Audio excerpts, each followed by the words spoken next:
Well, I am totally comfortable identifying as a night owl and definitely not a morning person. And maybe to answer your question, George, morning basically starts as soon as my body falls asleep. Anything after that, I am not equipped as a full human being once I fall asleep. This has become clear to me a couple times in my life, but I remember a couple years ago when our oldest, Rosie, was just transitioning out of her crib. And maybe you've experienced this before, maybe not with kids or just in a different setting, where like you're having an awesome dream, right? I don't know what I was dreaming about. Maybe the Packers making the playoffs. It was something like that. And we'll see. I knew you would catch that, Kara. I knew you would catch it. I was dreaming about something probably more significant than that. And my senses started coming to me. I kind of got in that groggy state where you're like in between sleep, in between awake.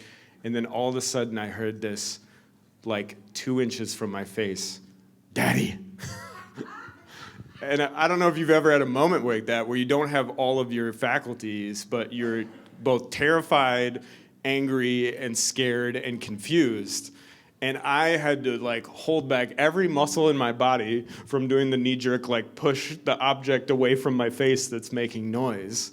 But I did kind of scramble out of it with this like jumbled, like, "Rosie, what are you doing?"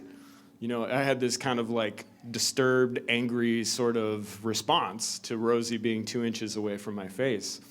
And of course, I felt so horrible about 3 seconds later because Rosie was having some sort of nightmare or something like that. She had come to my room for comfort, and I wasn't quite ready to receive the moment. I wasn't quite ready and aware or willing to meet the moment of compassion. I had to do a little repair, like after giving her a slight nightmare after the nightmare she was experiencing with my response. And I've learned now, when I hear little pitter-patter feet or when I'm woken up in the middle of the night, to kind of like guard my response a little bit. But that's like one example of my life. Kara, do I need to jump over to the other one? Okay.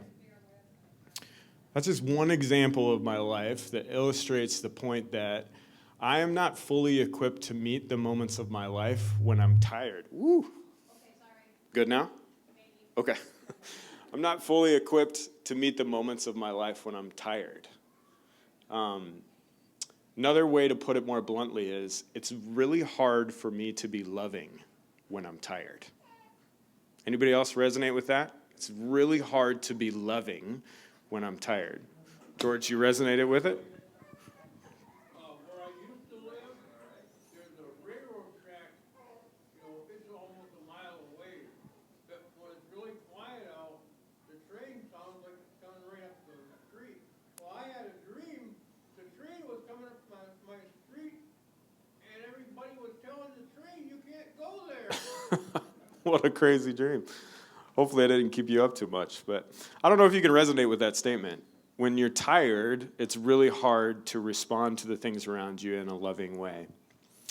I know that's true of not just when I get woken up in the middle of the night, but when I'm tired from a long season of work or something like that, or when I'm just physically tired, I miss my kids trying to get my attention. I misunderstand things that people say in my life, whether they're meaningful to me or whether it's a meaningful relationship or not. I misread comments or situations when I'm tired.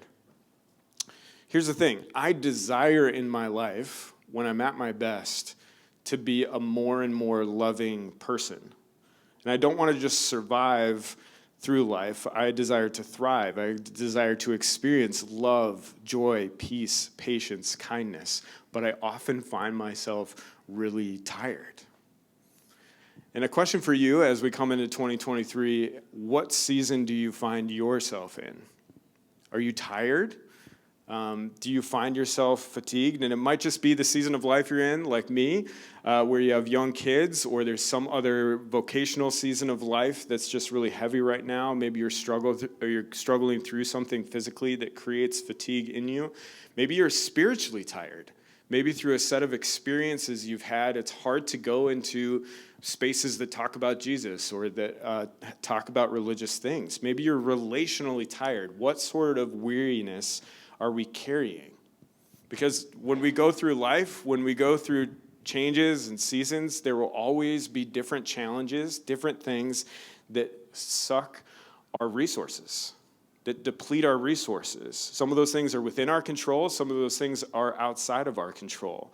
And I guess the question becomes, what habits or structures in our life do we need to rest, to bring back the vitality we need, to be in a place where we can have a loving response to the people in our lives, to the sort of rosy interruptions that happen in the middle of our night, metaphorically, whenever that happens. What do we need?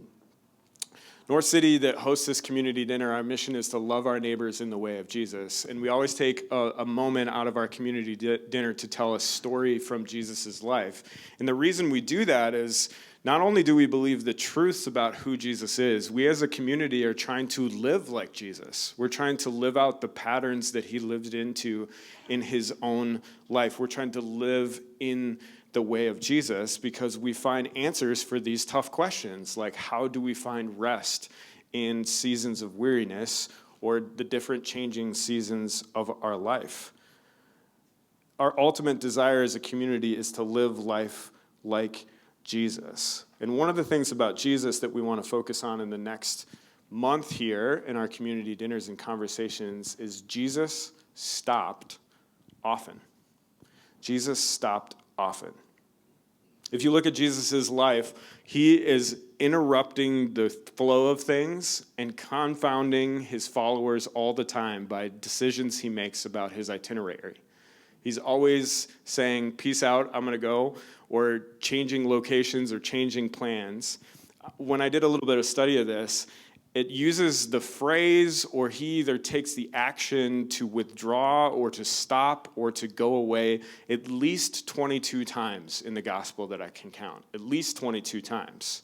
When something happens 22 times in the stories of Jesus, it's pretty significant in his life. And if you look at his life itself, I mean, this story doesn't really start until he's 33.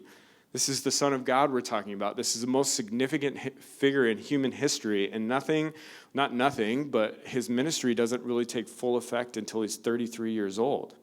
There's a little snippet. It's just like the end of a story, so I'm kind of cheating a little bit. It isn't a full Jesus story tonight. It's like an addendum to a Jesus story that I want to point out that says something in passing that I think is very significant about Jesus' life, and it's in Luke 5, Luke chapter 5, verse 15 and 16. And Jesus has just healed someone from leprosy, and it's the beginning of his public ministry and public people are finding out about him, and he's not too happy about it, honestly, in the current moment. And it says that the crowds start to form around him, and people want his attention, and they want him to do his thing, to heal and to speak and to teach. It says this in verse 15. It says, yet the news about him spread. It says that because he just told the dude he healed not to tell anyone about it, but he went and told everybody about it. He said, yet the news about him spread all over and even more, so that the crowds of people came to hear him and to be healed of their sickness, to hear him preach, to be healed miraculously by him. And then it says this in passing at the end of this story. But Jesus often withdrew to lonely places to pray. Jesus often withdrew. Now, this comes as a little addendum at the end of the story, but I think if you look at the breadth of Jesus' life, he is happy to stop, to withdraw, even when there's mounting pressure and things for him to do. He has the habit of stepping away, even in moments where there's a lot of expectation in his life. Even when he has a tremendous pressure to keep things going, he steps away. The Bible has a word. Sometimes it says withdraw, but it has a word, it has an idea, it has a practice for this idea of stopping. The Bible, throughout its beginning and all the way to its end, uses the word Sabbath, which literally means stop. Now, Sabbath is a practice that the people of God have been doing for a long time, that comes from the beginning of creation, where or God himself stopped after creating the world. It's baked into the fabric of existence, and the people in the Old Testament carry it through. And even in Jesus' day, we see that he practices the Sabbath.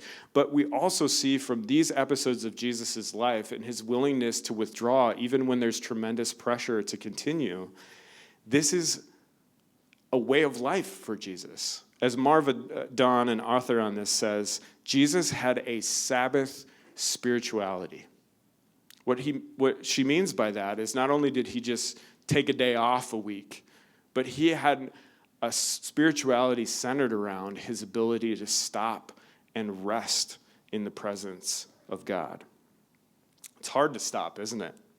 I don't know if you can resonate with that line in Jesus. Maybe, you don't have people come knocking on your door asking you to preach and heal people, but you have tremendous pressure in your life. I look around and see these faces in this room, and I know the significance that you're living into. I know the responsibilities that you have. You have tremendous pressure to keep going. Not only the things that you're responsible for in your life, but the environment you live in is a nonstop, 24/7, keep competing, keep winning, keep accelerating culture. It's not a culture of stopping. It's not a culture of Sabbath. A couple years ago, I was really spiritually and emotionally tired and in kind of an anxious place in my own vocation. And I was meeting with a mentor of mine, and we were specifically talking about how I never felt restful all weekend until leading up to a speaking engagement. How many of you actually enjoy public speaking? There's like 2 hands in the room. Nice. I appreciate that. Most of us don't. Most of us have like a fearful response, myself included. I still have some anxiety in public speaking. It's going great right now, by the way. I feel awesome. But I'm not immune to it, and most communicators aren't. And it was really wearing on me. Like I'd have a preaching opportunity on Sunday, and I would just stress. I'd mull over it the whole weekend, even the week before, and I felt so empty and restless when I got to that moment. And he just looks at me and he says, "Do you ever stop? Do you ever stop thinking about your sermon?" And then he asked a follow-up question. He said, do you take a Sabbath? And I said, I can't really take a Sabbath when I preach on Sunday. My mind can't go there. He's like, no. You need to stop. You need to create space where you stop and set that down for a moment. And that began a many years journey where I've integrated Sabbath in my life. And it's either been Fridays for the full day or a 24-hour period starting Friday afternoon all the way through the end of Saturday, sometimes more than 24 hours. And I can say without a doubt that it's been one of the most significant things that has anchored my spirituality in my life for the last however many years that I've been doing it. Just from that one conversation where someone really challenged me to stop. And here's the biggest thing. And I see this in Jesus' life too. When I look at that story in Luke, that's what he came to do. He came to preach. He came to perform miracles. It's kind of confounding that he would stop so often. But I think he stopped so often because he knew who he was. And that's been one of my biggest reminders when I've participated in Sabbath. For me, it's a space in my mind to tell myself, I am not what I produce. My work does not own me. My identity is not wrapped up in how well the sermon goes on Sunday. Fill in the blank for whatever pressure you feel. Sabbath, stopping in our lives, doing this habit that Jesus did on a regular basis, is putting ourselves in a habitual rhythm of reminding us that our biggest value in life doesn't come from what we produce, that our employers don't own us, that the culture that demands so much from our lives around us doesn't own us. My simple definition for Sabbath is it's a space in our life where we can sit in the loving presence of God so we can be lovingly present for others. So I just want to ask you, what would it look like for you to incorporate this in your life?